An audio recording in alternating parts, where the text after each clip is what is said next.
During times of uncertainty, it's comforting to know we have a healthcare system in our community that's been committed to supporting us for well over a century.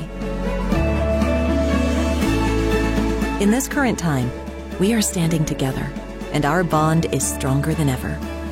KDMC, caring for our community like no one else can.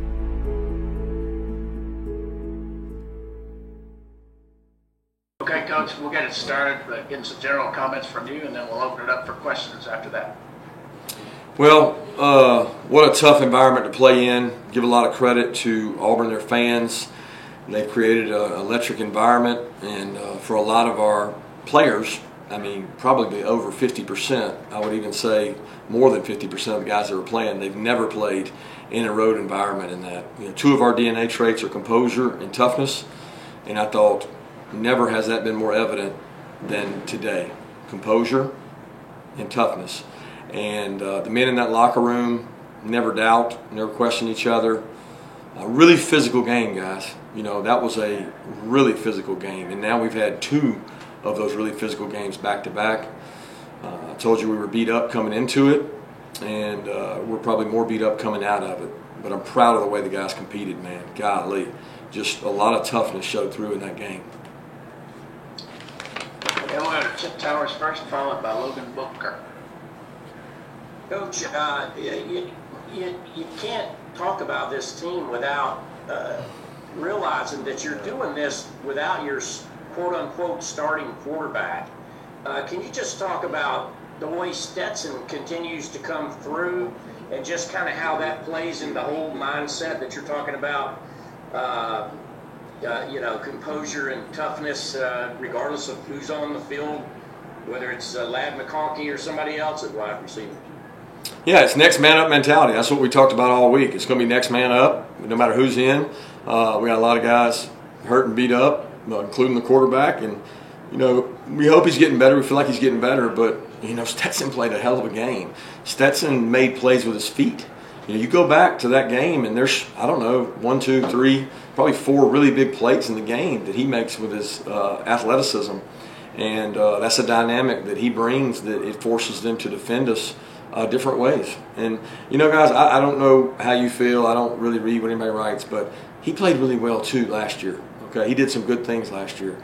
And I don't think people give him enough credit for that, you know, this was his first opportunity to come into this environment and play Georgia brand of football, and he made a lot of plays, man. He hit the guys that were open and helped us in the second half by doing a lot of run checks. And really proud of the way Stetson's led the team and played. And our players, I'm telling you, they believe in whoever's back there.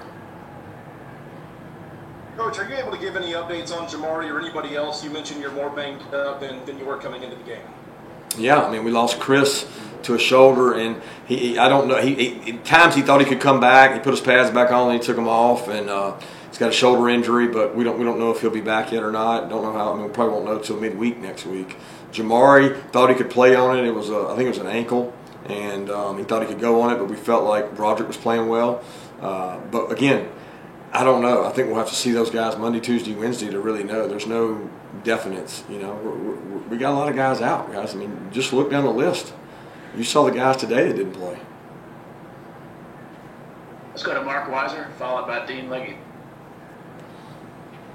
You're talking about toughness with Stetson. Obviously, you took a shot there on the targeting, and I want to ask you about his play action fakes, how effective they are. It seemed to be on the passing game today, especially. Yeah, the play action shots. I thought Monken did a great job calling the game, tying the run game to the play action. And the play actions only work, you know, if you got guys that can run and you got a run game that's working. So the better the run game is, obviously the play action shots work. And thought there were some very timely calls there to get some explosives, and a lot of young players stepped up. Look, I had no idea if you had told me we were coming into Auburn this year 6 months ago and we would have had Ladd and A.D. Mitchell, you know, playing our X and Z. Who would have thought that? Kirby, can you talk about, or just Stetson's ability to keep the ball in run? How does that change the offense for y'all? Well, it makes they have to defend the 11th guy.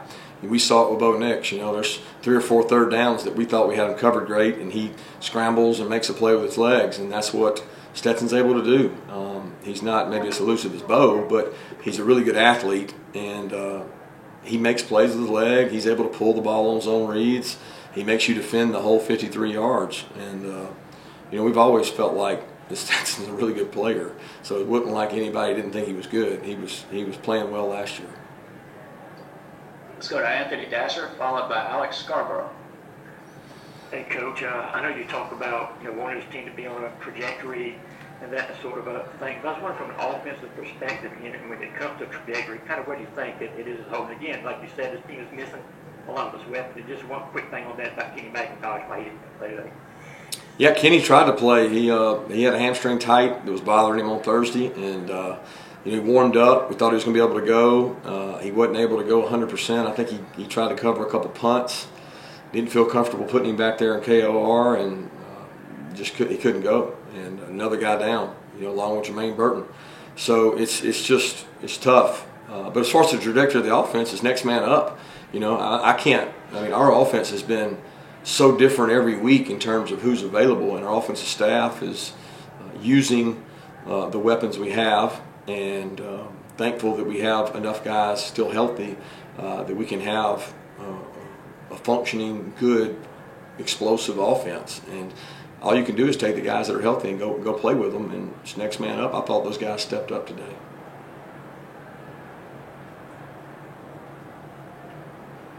Alex, you there? Okay, we'll go to Mike Griffith, followed by Jed May. Yeah, Kirk, you talked about next man up. I think you said you had an exodus of 8 DBs. Tyke's not back. I guess that's 9. Smith's down 10. And yet the secondary holds strong. Can you just talk about the players back there and Dan coming in and playing that safety spot when Christopher went out? Yeah, Tyke is there, and Tyke played today. I don't know if you noticed. He got in, he played on kickoff, and he played a few snaps on defense. When Lewis went out, we had to move Brenny to safety and Tyke to star.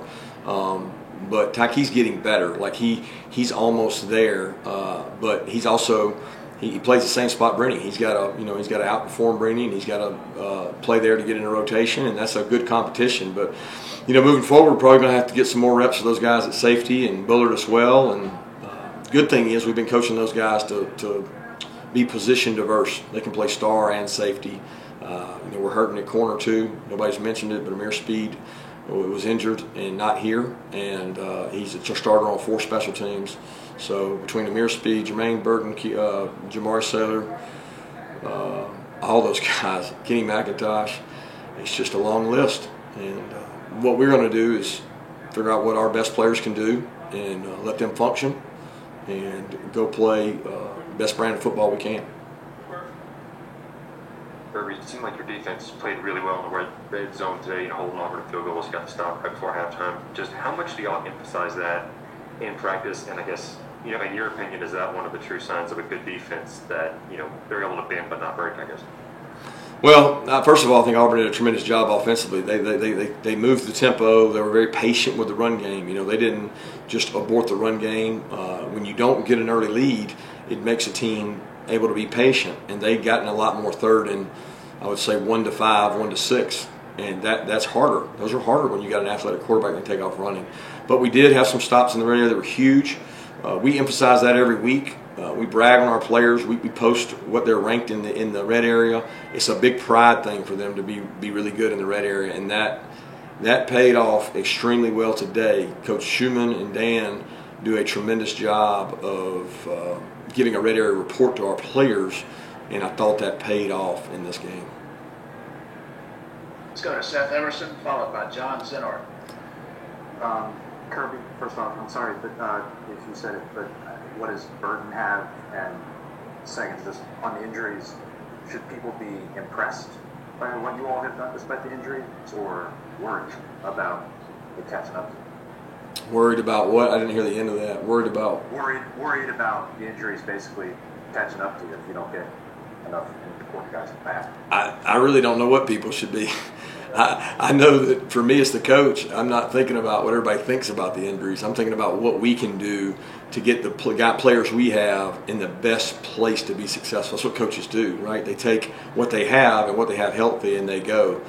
These aren't injuries that are occurring because we're banging in practice. That's not the case. Some of these are soft tissue injuries. Jermaine's is a growing that affected him. I think started bothering him Tuesday, and hey, it's just a cumulative effect at receiver. We've done less receiver work than ever because we lost 3 receivers in the transfer portal, and it's like we got George down, then we got Dom down. And then what happens is the cumulative effect starts getting the other guys, and we've had to cut back. We track their yardages. We do everything we can to help them. But I'll say this, the ones that are healthy, they work hard, they compete, and I'm proud of the way that receiver room has responded.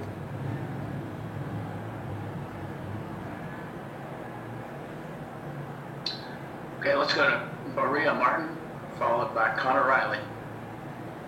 Kirby, you mentioned him briefly, but Ladd McConkey, he's been able to develop throughout the season and obviously had a really big game today. Could you just elaborate a little bit more on what you saw from Ladd and how pleased you are within him and this offense so far? What I saw from Ladd today, or you're talking about? Yeah, today. Yeah, I saw a heart of a warrior. I sat in that young man's home, and he didn't have one Power 5 offer, and he wanted to play big time football, and all he did was make catches, punt return, make plays, and it's not his fault who he goes against. Watched him play basketball one night and said, I want this guy on my team. And his parents were wonderful people and jumped all over the opportunity to come play at Georgia. And I think any player on our team will tell you Ladd McConkey outworks every guy out there. And he plays with physical toughness at 184 pounds. And today, he made some plays. He made plays in the vertical passing game, and I'm really proud of him. And he moved positions. He didn't play the slot today. He played Z. And I thought that was a tremendous job by our coaches and by a young man that is everything right about college football. This guy wants to win for Georgia. And the more guys you get like that on your team, Dan Jackson's another one that cares about it. Warren McClendon cares about it. They care about this university, and you see it the way they play. Hey, Kirby, maybe too soon to determine this, but do you guys think you were elite today? Elite can be a loose term. I thought that we were elite at times. I never used the term that we're elite. We didn't force turnovers enough to be elite, you know what I mean? And I thought offensively I'd have to see the stats, but I thought we made some explosives at the right time. What we were elite toughness, and we were elite composure. Nolan Smith, who's one of our leaders, had a bonehead penalty, and I told him, wipe it up, fold it up, throw it away, let it go. It's over. Go play. And we can't have those on the road. And we'll learn from that.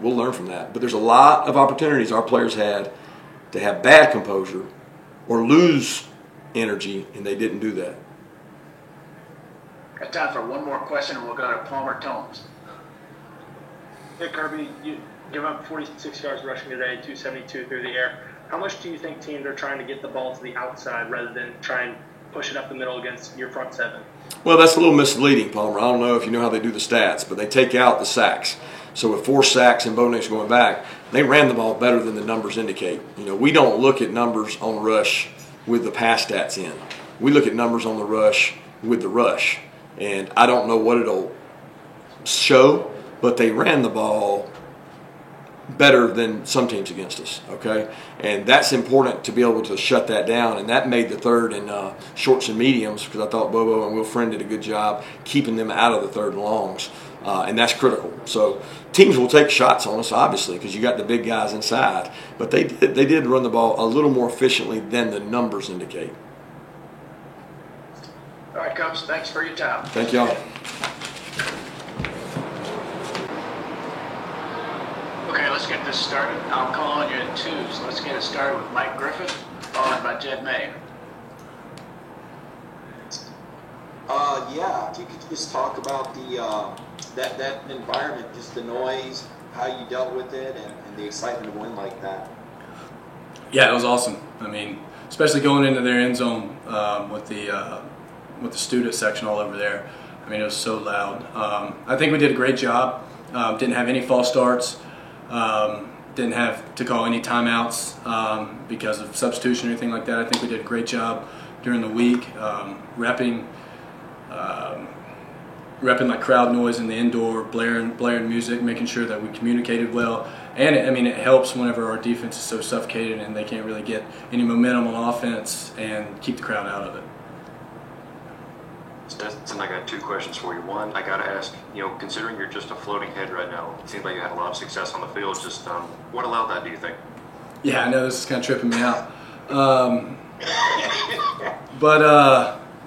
No, I think it was just the head down and focus that the whole team had this whole week. I mean, anytime you come over here and play this team, it's a war. And I think our O-line, D-line, God, I mean, we won the line of scrimmage battle, and it was so much fun. I had a blast.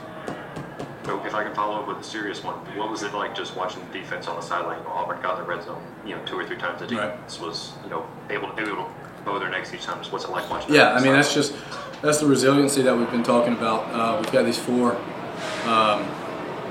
key culture things that we've been working on since, I don't know, maybe January. And resiliency is one of them. And, defense got punched in the mouth a few times, but every single time in the red zone, they bowed their necks and stopped them, and it was awesome. Let's go to Anthony Dasser, followed by Gary Klenig. Hey, Stetson, congratulations. I wanted to ask you, even though you were minus several more guys at wide receiver with injuries and everything, it still seemed like this offense was able to kind of, I guess, continue that trajectory that Coach Smart talks about a lot. I just want to kind of see if I can get you to kind of address that kind of way you've got our offenses are right now, and how much better you think y'all can become once everybody gets back. Yeah, I mean, yeah, we've got to get those guys back. But I think it's a tribute to how this coaching staff recruits. I think it's a tribute to how, just how it's always just next man up. I mean, the games don't stop if somebody's hurt. Doesn't matter who's hurt. We still got to win this game, and I think everybody bought into that. We knew there's some guys that are going to be out, and the guys who are in, we didn't really miss a beat. We kept things going the same way, and it was awesome. It was awesome to watch.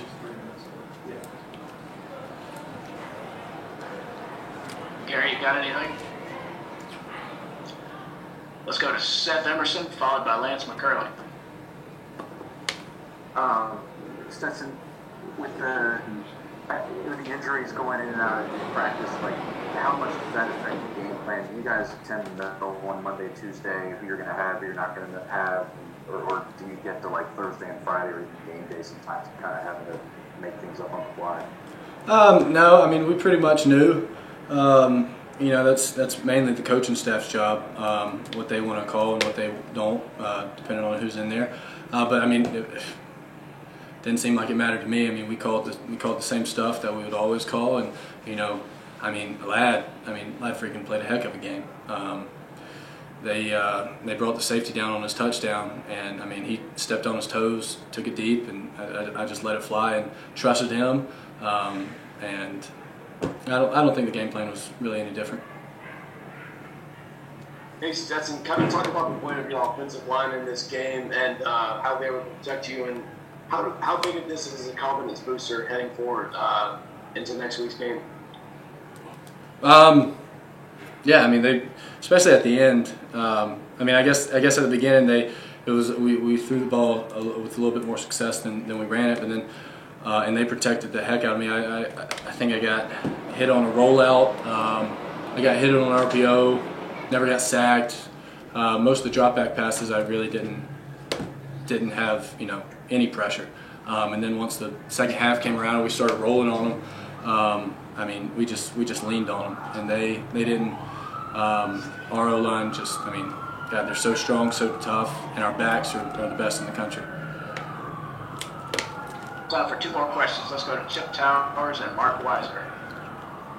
Stetson, I'm going to really try to get some emotion out of you, but you can never. The great thing about sports, nobody knows what's going to happen. At this point, can you admit to yourself or to us, it's pretty cool how this thing has worked out, and you're, being the quarterback of record and really playing your tail off right now? Yeah, no, I mean, yeah, it's pretty cool.